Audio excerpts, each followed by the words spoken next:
everything that led me to kill this big boy. And I'm not in trophy whitetail territory. I don't have hundreds of thousands of acres. This big buck was killed on a 10-acre piece. Do the work, food plots. All right, we're talking about what to me is the most important thing to kill mature bucks. Obviously, having the land and having mature bucks on your land or your neighbor's land, you got to have that or you're never going to kill big bucks, right? Or you have a property where you have mature bucks, or within a 3-mile radius during the pre-rut you get mature deer. To me, the next most important thing to kill, wrap your tag around that nice buck, is stand placement, especially bow hunting. Gun hunting, you got a couple hundred yards, right? You can throw it out in an open field and blast them from 100 yards away. Well, all you bow hunters know it's a totally different animal. You got to get those deer within 20 to 40 yards, you know, based on your skill level, how comfortable you feel shooting. Here you can see I got 2 stands here. I just put another one up for my boys. The double stands get a little tight, so I do 2 single stands so I can coach them, film them. My oldest boy is going to be 13, so he'll be ready next year. You can see the UTV right back there. That's the road. Now, this isn't a busy road. You got to check with your state laws. I can have a stand 50 feet off the center line of a road, and this is not a busy road by any means. I'll get a car probably every hour out here. So some people might think it's crazy having a stand right off the road, right? Well, guess what? The access is bulletproof. I park a quarter mile up the road. I walk right down the road. I slip in right here. Show you guys aerial this. Any north or west wind is bulletproof. I can hunt this stand over and over again because my access is completely perfect. I'm not blowing out any deer. I slide right in. Nice little path right here. If I got a west or a northwest wind, guess what? Got a neighbor's house right back here. And it can be a road, it can be an open field, it can be up on a bluff, it can be houses where you know big bucks aren't going to go. I mean, you'll have small bucks and does wander everywhere, obviously, right? But these big mature deer, I'm talking daytime, you know, you're not going to have a big mature deer walking down the middle of the road. At least I've never seen it. Not during day, nighttime you will. So you know no deer are going to be behind you. That also allows you to call, rattle, grunt. Guess what? Those big bucks, they're not coming downwind to me. I've called in some really nice bucks out here, shot some really nice bucks in the stand. And access, that's key to any great bow stand. Access is number 1. Setting it up for the wind is number 2. Obviously, placement goes hand in hand with access. You got to place it somewhere where you know big bucks are going to be roaming. You got to be, you know, within bow range, off a major trail. In this case, creek crossing. So we got a nice creek crossing here. I found where they crossed the creek. I shot a giant buck right over here. I've shot 2 nice bucks here. They crossed the creek right there. Fence gaps, creeks. So in my early days, I didn't think so much about access and how I'm bumping. Even if you're bumping does, guys, if you got smaller properties like myself, 15, 20 redneck blinds on one farm, then I got 3 other farms in another county and another farm over here. I hope to have that someday, right? But right now I have 2 small family farms I hunt, so I work with what I got. And what I got here is, you know, this is right off a road, so I use it to my advantage, the access. Slip right down the road, slide right in the stand over there. I'm right on the deer trail where they cross the creek right here. It works out really good.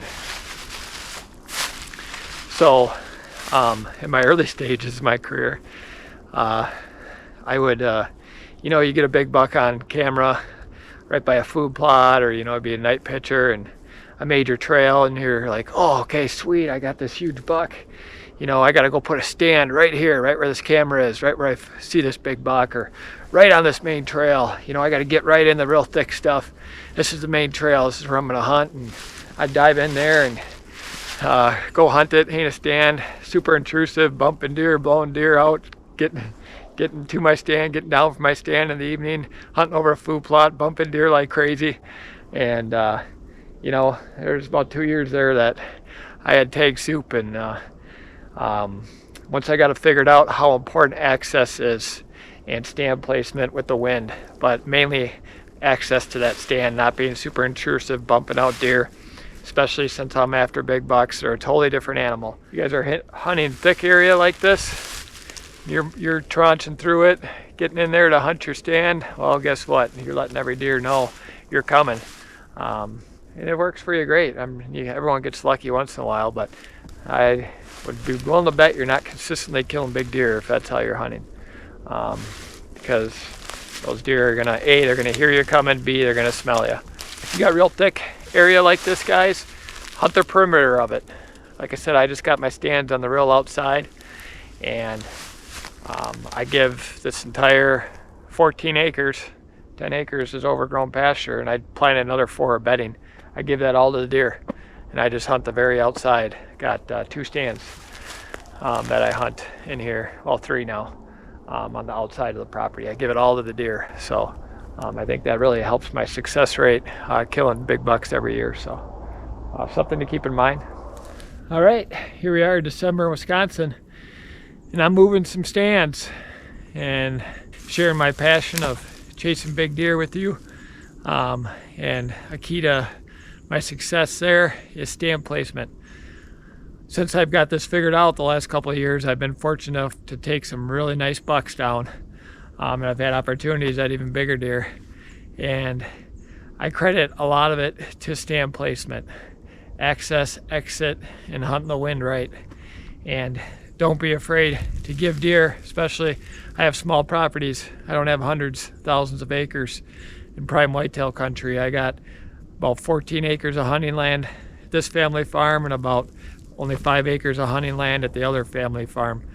A lot of ag land that we lease out, but as far as like woods, marsh, deer habitat, real small areas to work with. So if you guys are like me and you don't have these giant farms where you can hunt redneck blinds one side one day, one side the other day, you gotta pay extra special attention to access and exit, or you're gonna blow the deer out of your property and you're gonna have tag soup. You're gonna be scratching your head every year. And I've been there, done that. First couple of years hunting, it's like, geez, getting all these big bucks on camera, you know, they're here, but why can't I kill them? Well, my access was horrible. My stand placement was horrible. I was way too intrusive, and on a small property, you can't do that. Or you might get lucky, shoot a big buck here and there, but you're not gonna consistently kill big deer with not hunting smart and have a good stand placement. So that's why I thought I'd get this video out, so hopefully I can help you guys take down that big buck next year. I'm not selling you nothing, not selling you a food plot product, web class. I'm just sharing my passion of chasing big bucks with you guys. So I hope you enjoyed the video. If you do, be sure to like and subscribe if you haven't already. So it seems every year I learn a little bit more. And you know, we're talking about access to your bow stand being the #1 key as far as where you're placing bow stands so you're not bumping deer. Well, I moved a new stand to the north end of this 14 acres of old pasture that I've been doing food plots, doing a lot of work to, where I planted about 2 acres of milo, and we had some broadleafs come in with the milo that I just left, and it worked out for good browse. Super turned out as this awesome bedding for the deer, and I had a giant buck so I knew that stand was intrusive. I didn't think the deer would be bedding as much as they are in that milo, and it turns out I did a nice screening on the backside, so the deer felt so safe. I had this giant buck I was after, and first time I hunted that stand, I waited till November, which was good. And I slid in, and I could smell him, you know, just rut and buck, rubs and scrapes everywhere. Trees are all tore up going to that stand. And I'm like, oh no, he's bedding right here, right in this bedding, and I got to stand. This is so intrusive. I shouldn't be doing this. Well, turns out I had that deer at 30 yards that day. Fortunately, I got 2 small shooting lanes, and I didn't get a crack at him. And that was the only time I saw him. I'm sure he smelt me or see me get down that evening. He had a doe in there, and you know, so I hunted that stand a lot more, but way too intrusive. You know, I'm sure he knew I was in there and didn't come back. So how I'm handling that, I just moved a stand about 80 yards from that stand, where my access is going to be so much better, where I can hunt any south wind or any east wind. It's going to be bulletproof. And I'm going to walk right across the open alfalfa field to access that. So I'm still learning too. You know, sometimes you find out the hard way. All you can do is set your properties up a little better, move some stands around for next year. My secluded food plots here, I don't even have any stands over top of them, because I leave that as my sanctuary. I give the deer, you know, got a real small property here with the bedding I planted. It's only about 14 acres now. It was about 10 acres. And it's just super thick, nasty dogwood, buckthorn. I give the deer all this. I literally have 2 stands in this entire property. I give this all to them. I plant food plots, do mock scrapes, screening, all that stuff. But I give it to the deer. I put cell cameras in here, and I do not go in here from July until I shoot a buck, and I'm tracking them, which I've been doing a lot of lately, because I've been finally figured it out with my access to my stands. Not bumping deer, and you know, I'll hold the does, and the big boys will come in here. Get some feedback from you guys as well, you know, what works. Like I said, I'm always learning every year what can help you stack your odds to take down these giant bucks. Every little bit counts. Stand placement with access is number 1. I would say number 2 is going to be wind. You know, that stand's got to be set up for the wind. You got your north and west wind, which is pretty predominant. Usually when some warm air moves in here in Wisconsin, that south wind can be killer. And that's where I almost killed that giant buck November 1st, was a nice south wind. And then you get your east wind once in a while, but definitely set them up for a north or a west. I like having a stand set up for each because, you know, that window of that big buck moving in daylight can be within a couple days, and if you don't get the wind, you know, it's not good. So I always put a stand up for every wind. Yeah, both stands, you know, a nice double rail ladder stand, which I use, which I enjoy hunting out of. I've hunted out of the, I personally don't have any big blinds or redneck blinds, muddy blinds, any of that. I've hunted in my friends. And to me, I like sitting in a ladder stand myself. You know, I can see if I didn't get around as good, you know, bad back, knees, etc. Need to sit down. I can see sitting in a nice blind like that, but I like sitting in a tree. It's just feels like you're out in nature so much more.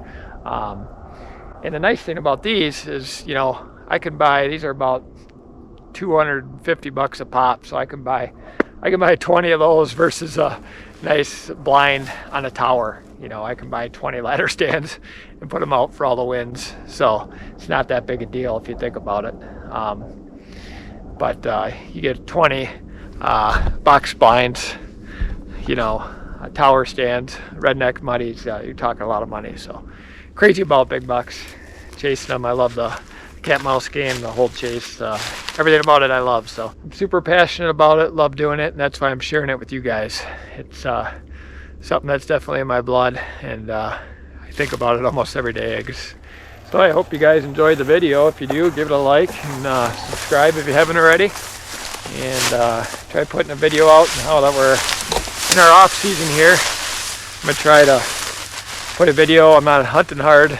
I was grinding pretty hard for a while there. So now that I'm tagged out, I'm gonna try to get a video out every Monday or Tuesday here. So if you like the video, please like and subscribe, and we'll see you next week. All right.